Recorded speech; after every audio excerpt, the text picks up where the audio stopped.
Donc, encore une fois, on peut servir de la droite médiane-médiane pour aller bien représenter notre nuage de points, donc de faire un coefficient de corrélation un peu plus précis. La façon de le faire, bien, comme on fait le taux de variation avec un M1 et M3, ça veut dire que c'est M1 et M3 qui vont déterminer l'inclinaison de notre droite.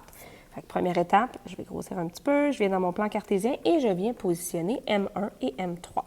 M1 est à 61,5, 119,5. Donc, 61,5, 119,5, c'est à peu près ici. Fait que ça, c'est le point 1. Mon point M3, lui, est à 88, 154. Donc, 88, 154, c'est à peu près ici.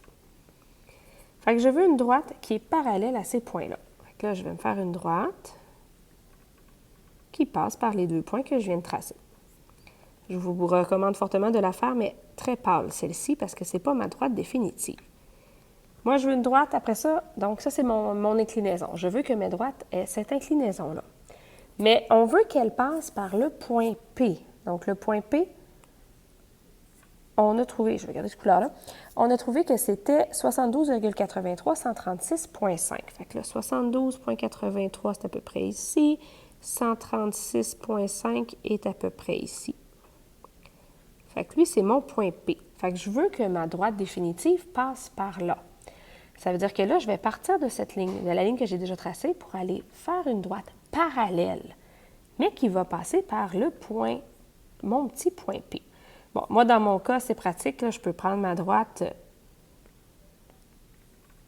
et la déplacer doucement. Vous, bien, ce que vous pouvez faire, c'est tout simplement prendre votre règle et venir la glisser jusqu'à ce que vous soyez rendu sur P. Donc, vous allez vous créer une droite parallèle à celle qui passait par M1, M3. Voici la droite médiane-médiane. Maintenant, on peut aller faire le coefficient de corrélation. Fait qu'on va prendre cette droite-ci. J'ai accroché les faces. C'est pas ça que je voulais faire. Je vais la mettre d'une autre couleur pour distinguer. Donc, je vais aller faire mon rectangle le plus proche possible de mes points, tout en restant parallèle à ma définitive, ici. Et je vais le faire de chaque côté pour bien encadrer mon nuage de points. Et ensuite, je vais aller fermer mon rectangle. Et j'ai bien dit mon rectangle, donc on s'assure de faire le plus possible des angles de 90, donc des lignes perpendiculaires, tout en restant le plus proche de mon nuage. Comme ceci.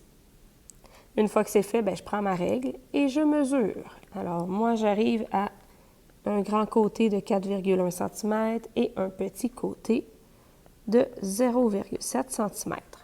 Donc là, je peux aller faire ma formule. Dans mon cas à moi, ça, c'est le même problème que la page précédente, la page 10. J'ai encore les mêmes valeurs. Techniquement, ça devrait être très similaire parce que c'est le même nuage de points. Alors, pas besoin de le recalculer ici puisqu'on arrive aux mêmes valeurs. Là. Donc, même valeur qu'à la page précédente. Comme je vous dis ici, c'est normal, c'est la même distribution. Fait qu'on peut déjà mettre que notre R était d'à peu près 0,82. Fait que si on se rappelle, le lien est positif et fort. Donc, les résultats qu'on va obtenir en l'utilisant sont fiables.